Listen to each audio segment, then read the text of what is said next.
What's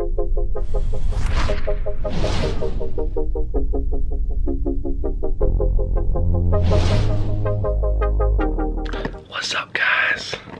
What's up, guys? It's 5:15. 5:17, actually. Let's see it. Let's do this, guys. Let's get this day started. So me and Shane put two suggestions in the suggestion box yesterday about the music being too loud. And if you could hear right now, I don't know if they listened, but there's nothing playing.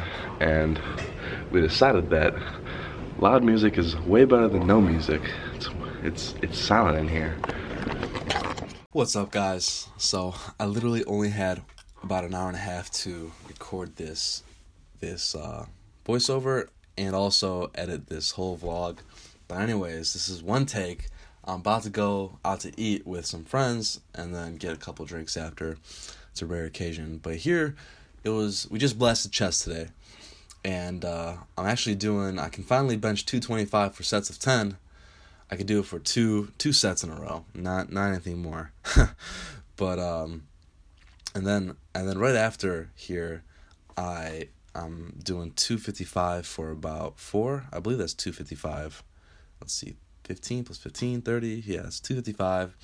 And been making solid strength gains, guys, regarding chest and benching every week. I used to hate bench press, but I really like it, especially when it's involved with dumbbell press. Here is 275 for 2, which is a PR for me. I believe it ties my PR. Never mind. I did not want to attempt a PR this day because I wasn't feeling it, and I think we lifted heavy the other week as well. But obviously we move into dumbbell press. An incline dumbbell press movement, and I say obviously because if you don't have some sort of dumbbell pressing in your chest routine, you're doing something wrong, because this is one of the best developmental exercises for your chest, and anything with dumbbells is great for your body because you have full control and you have full range of motion, whereas bench press, you'll have a linear range of motion, and it restricts some of your motion, some of your plane of motion, because it doesn't allow, because the bar is straight basically, and with dumbbells you have two handheld items, and like your joints, it allows your joint to freely flex and move and rotate as it should in a healthy way. So next, this is one of my favorite exercises. We do decline cable crossovers, great for your lower chest. All chest exercises, they work your whole chest. Your chest really is one muscle, but you can work different angles, and this is specifically targeting your low chest and getting that cup, that chest cup, that pec cup action, if you know what I mean. Next, we move on to. By the way, I just want to give some credit to Shane here. He is improving as a cameraman and really going out on a limb and making an effort. But this was a lot heavier than I expected, and you can see here as I finish this up, I only do about 4 reps. I do about 4 reps, and we do 4 total sets of this.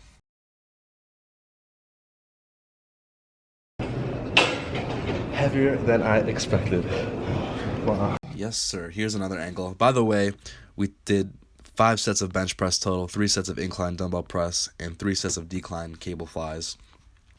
And then, like I said, 4 sets of the super isolateral super incline press.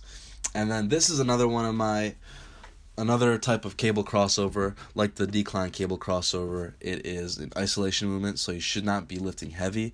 You should be focused on a rep scheme of 12 to 15 and focus on just controlling that weight, squeezing your muscles as much as you can, squeezing your chest together. But I didn't really feel it on this one. I generally avoid these because I don't feel it, and you can see here. I don't feel this. Look at that. I don't feel this. That's so bad. I like these way more. I don't like these because I never feel them. I feel these so much better. Oh yeah, these are real nice. Yeah. And this is, shout out to Shane, because this is how he does them. And I automatically, just by bending over a little bit more with this workout and doing it with a different form, I felt it so much better. And I had to, and I was like, wow, we got to do this one more time.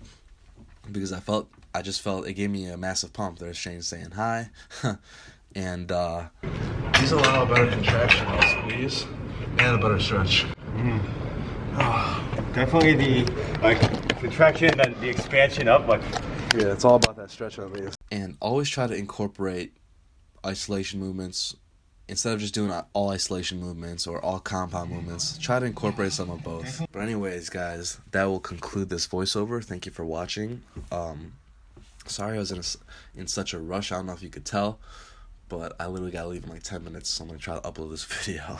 Here's the workout, guys, and enjoy the rest of the video. Thank you for any new subscribers. Thank you for all the support my current subscribers have given me.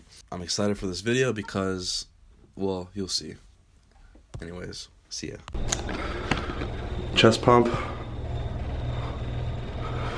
Getting slightly leaner. It's only the first week, but I can tell that there's an improvement a little bit. Physique update. Great workout. What's up, guys? So, is that too close? Nah, that's good. Ooh. All right, perfect. Had to cut out a little bit. All right, so just finished the chest day. Great workout, especially that last part where Shane told me he advised me to try a different form for the incline cable crossovers, and I just felt it a lot more. I usually don't like doing incline cable crossovers because I can't feel it as much. We were going to do pec deck, but some guy was on it, so we decided to do that instead. And we were originally planning to do 3 sets, but I felt it so much that I was like, we gotta do 4. And he's like, I'm down to that, I got some time. So that was amazing. Like, never get caught in your ways, guys. Like, I've been lifting for 6 years, 5-6 years, and I'm still, I'm still learning new things, guys. So never get stuck in your ways, never be too proud to not learn more. But what I wanted to say right now, it's around 7:10, and I just want to talk about my Planet Fitness days, do a quick Planet Fitness review, because that's where I worked out for a lot of my fitness career, probably like at least 3 years. And so let me take you back. So right out of high school, I was 17. I was 17 years old. I got a Planet Fitness membership after I graduated because I used to work out in my high school's gym after school. So after I graduated, me and 3 other friends, Shane included, we would all have Planet Fitness memberships, except one friend, my friend Ricky. He would just use our guest pass. He wasn't. I don't think he was working out as consistently then. He's working out like almost every day now, but he would work out with us most days, anyways. But he would just use our guest pass, which is no big deal at all, because that's 20 bucks a month. You get free guest passes. But anyways, that's not even the cheapest price. 20 bucks a month. 20 bucks is including tanning, including all the amenities that Planet Fitness comes with. And the cheapest you can have a membership is $10 a month, which is dirt cheap.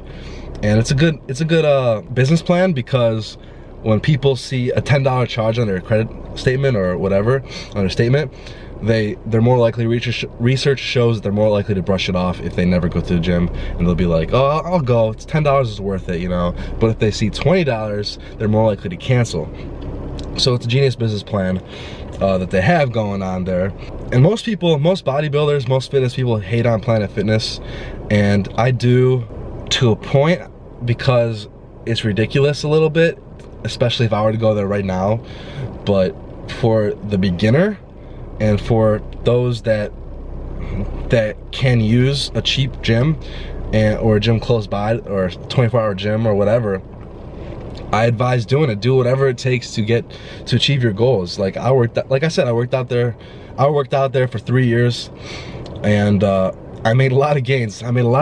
But if you're a powerlifter, I don't recommend going there, just because I've only seen one Planet Fitness with free weight bench press and a squat rack. They all have Smith machines, and Smith machines, they have a restricted plane of motion, and and it's bad for your joints, and it's harder. It doesn't work those stabilizing muscles when you bench, when you squat. You're more likely to injure yourself just because there's no free motion, free range of motion, and you're not gonna get as strong because Smith machines, they're assisted like 15, 20 pounds, sometimes even 30 pounds. So when I was going to Planet Fitness, I would do leg day, but it wouldn't be substantial leg days. I would do like 10 sets of leg extensions and 10 sets of leg curls, and maybe I would squat sometimes. I wouldn't squat that much though. I would do leg press, but it didn't fill my squat and leg day needs per se, like if I would like I do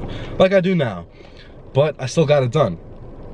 The dumbbells, they only go up to 70 pounds, and the barbells, they only go up to 60 pounds, which after a few years, I outgrew them basically.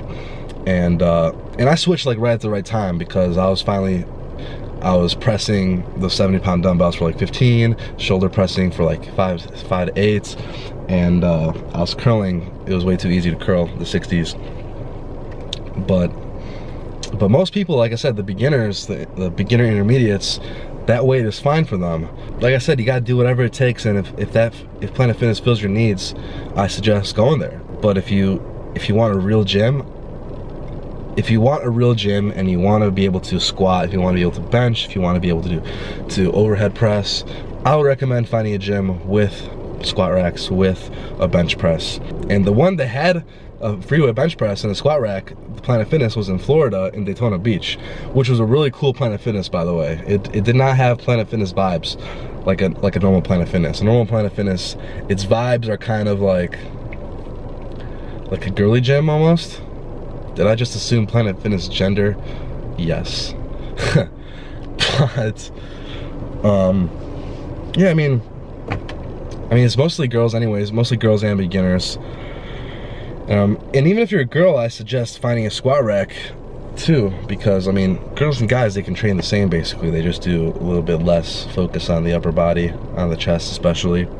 I mean, it depends on your goals. But anyways, and then one last thing that I hated about Planet Fitness is you cannot, the lunk alarm basically.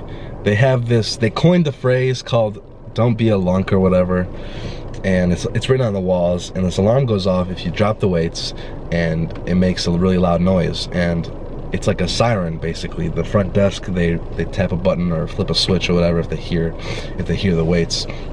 And it was kind of annoying because sometimes you have to drop the weights, because if you go to failure or near failure, you gotta drop the weights or you'll hurt yourself. And sometimes I just did it on purpose, just because I was just ticked off at him and I wanted to be rebellious. But oh, by the way, a lunk is defined as someone who wears a stringer and carries around a gallon jug of water, which I never did. I wore a stringer maybe once to Planet Fitness. And I heard that most Planet Fitnesses, they'll actually kick you out if you do like wear a stringer, or if a girl is scantily clad, or if you're just like a bodybuilder, like a huge bodybuilder, because their whole motto is like no gym intimidation, which is great for people that are a little more overweight and they're embarrassed to go work out. And that's a good place. That's a good starting place if you're obese or if you're overweight, and if you just don't want to be intimidated at the gym. Because, and if you're watching this and you're overweight, first of all, I want to just, and you plan on going to the gym, or you're going to the gym already for a few months, few weeks now, starting that consistency, I just want to congratulate you first of all, because you're making a huge step in your life, and it's one of the best decisions you ever make, one of the most positive decisions you ever make. You're gonna get a lot of momentum if you continue to do what you're doing. If you don't give up, you're gonna gain so much more confidence, and just keep at it, guys, because I can see where you're coming from. If you're embarrassed, if you don't like your body, if you hate your body, and you just don't want to be at the gym because you're embarrassed, I can totally see that. I have empathy for you, but at the same time, you gotta have that mindset. You gotta adapt to have that mindset that you gotta do whatever you gotta do to get where you want. If you hate your body, you got to go to the gym, you got to eat better, or what you want, what you hate will never change. And if someone else's opinion of you, like there's assholes everywhere, right?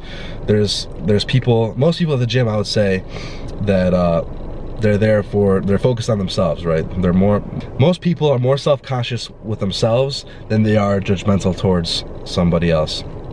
And but there's always a few people that are judgmental, but you can't let that affect you, because if you, the minute you let somebody else get in your head and stop you from doing what's necessary, that's the minute you gotta catch yourself, because that's, while it may seem that they're stopping you, you're actually stopping yourself. And that's the number one thing that stops people from reaching their goals, is themselves. You get in your own way. You're letting them, you're making the choice to let them in your head. So just look ahead. Don't even, so just look straight ahead, focus on yourself, focus on what you're doing. Make sure you're tracking your weights, tracking your food, and just keep at it. Progress is slow, but it comes. It comes no matter what if you stay consistent. Don't give anybody else the reins to your life, because that's all on you. But anyways, my Planet Fitness review in summary: if it's the only thing you can afford, go for it. If it's the closest thing for you, and you can't really, if it's the closest gym to you and you can't really, you know, if you don't really want to go drive 30-40 minutes away, go for it. My gym's about 20-25 minutes away right now. If Planet Fitness is what you need, or if you don't care about free weights, if your goals don't amass to a normal bodybuilding slash powerlifting routine slash schedule, even though it doesn't have to be strictly bodybuilding or powerlifting, go for it. Like, a gym is a gym, and you can make gains anywhere. I made gains there, but like I said, it's not my number one recommendation at all. Do it if it's necessary. Yeah, that's my review. Anyways, guys, I'm headed home right now. Had a great chest day. Today's Friday. About to record Thursday's voiceover. I might do today's voiceover as well, Friday. And then later on, I'm gonna go to Shane's house and hang out. Probably watching Shark Tank or something. But I don't really go out that much, guys. Like, all I do, I'm at a point in my life where all I do is stay home and work and hang out on weekends with a couple friends, with Nick, Shane, Ricky, or my other friend Tony. Basically, close-knit group of friends. But I wouldn't have it any other way. All right, guys, I'll see you later. I don't like doing that. That's Christian Guzman's thing. I gotta do something new. No, I'm gonna just turn it off right now. What's up, guys? I'm just here at my desk, about to eat my first meal. The lighting here is not that great, but just a quick meal here. Just a quick first meal here. Just ghetto style chicken sausages. About 30 grams of protein. Just took some creatine before this, and my daily vitamins, minus vitamin D. I'm about to edit yesterday's video, do a voiceover after I watch. Whenever I eat, I usually watch a YouTube video while I eat, and then I wanna read the Bible. I wanna practice reading the Bible too in the morning, get my day started off right. So I'm probably gonna do that after I eat, before I start editing. But yeah, I'll keep you guys updated on what I continue to eat today. Hey guys, so I just read some of my Bible here from the book of Proverbs. Proverbs is one of my favorite books in the Bible because it's all about wisdom. And ever since I was a kid, I always prayed for wisdom, because I know one of my favorite stories in the Bible is about Solomon, and before he was king. And God basically came to him and granted him basically one wish. He came to him, he's like, Solomon, if you could have anything, what would it be? And God was testing him. He was trying to find out what was truly on his heart. And Solomon asked for wisdom. And I always admired that as a kid, because I'm like, you know that? I wish I had wisdom too. I want wisdom. And the cool thing about wisdom is everybody can attain it. And it's found in the Bible. And Proverbs is especially focused on wisdom, and what wisdom entails, the definition of wisdom, and examples of wisdom. So there's 31 books of Proverbs, one for every day of the month, which is really cool. So today is November 17th, so I decided to read Proverbs chapter 17, and two verses stood out to me that I just want to share with you guys that may help you guys. So if you're familiar with Proverbs, it's pretty easy to understand, except there are a couple verses that may be they're a little bit harder to decipher, because it's not exactly written in a modern style, I guess, but it really is. If it's depends on its translation. I have an NIV Bible. I also look up definitions sometimes of New Living Translation, NLT, and English Standard Version, I think, ESV. But anyways, Proverbs 17 verses 9. Whoever would foster love covers over an offense, but whoever repeats the matter separates close friends. So I have a Life Application Bible here. It's a study Bible, so it has explanations on the Bible, and that verse, I had to look at the description because I didn't really know what it meant off the top of my head, or just reading it. But this description here, it says, this proverb is saying that we should be willing to forgive others' sins against us. Covering over offenses is necessary to any relationship. It is tempting, especially in an argument, to bring up all the mistakes the other person has made. Love, however, keeps its mouth shut. Difficult though that may be, try never to bring anything into an argument that is unrelated to the topic being discussed. As we grow to be like Christ, we will acquire God's ability to forget the confessed sins of the past. And I also have this book here. It's a commentary, Bible commentary. My mom got me this for Christmas like 3 or 4 years ago. And it's basically the size of a Bible, but it's an explanation of each verse. And this one basically says all the same things, just in different verses. I like to take a look at this book if I really like a particular passage or book, and try to really understand it. So 17 verse 9, since love bears all things, loving others requires overlooking their offenses, and if one wishes to maintain an intimate friendship, he never repeats such offenses. This could involve either gossiping about that person's faults to others or harping on that person's faults in front of him. Both actions alienate. So I know that like a good relationship advice always comes down to, especially with your partner, not keeping a record of wrongs, right? Don't keep score. Excuse me. Like if let's say your wife, she does something against you or messes up. Oh, that's one strike. Oh no. Like, don't bring things in friendships too. Don't bring things like, if you truly forgive somebody, you're never going to bring up that mistake, that forgiven thing. You know what I mean? That's true forgiveness. And that's the cool thing about God and Jesus. Jesus will forgive you for anything. Like, a lot of people, they have grudges against somebody. Someone did them wrong in a way they just can't seem to forgive, no matter how hard they try.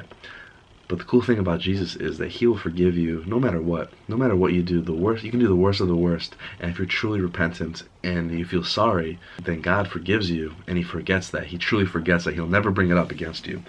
And that's what this proverb is saying, because that's we need to be like Jesus. We need to forgive others and not hold anything against them that they did to us in the past, and that the result of that, if you can do that, is more of a bond, is a stronger relationship, friendship, especially with your partner.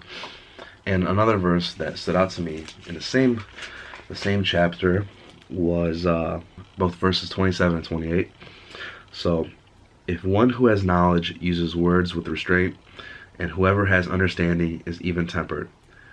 Even fools are thought wise if they keep silent, and discerning if they hold their tongues. I like this one a lot. So the meaning behind that one, in this description here, this proverb highlights several benefits of keeping quiet. 1, it is the best policy if you have nothing worthwhile to say. 2, it allows you the opportunity to listen and learn. 3, it gives you something in common with those who are wiser.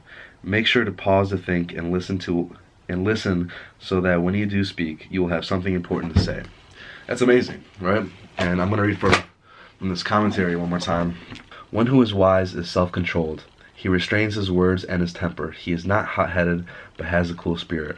Such restraint can even help a fool. Keeping his mouth shut can actually make him appear to be wise, at least for a time before his words finally erupt and betray him.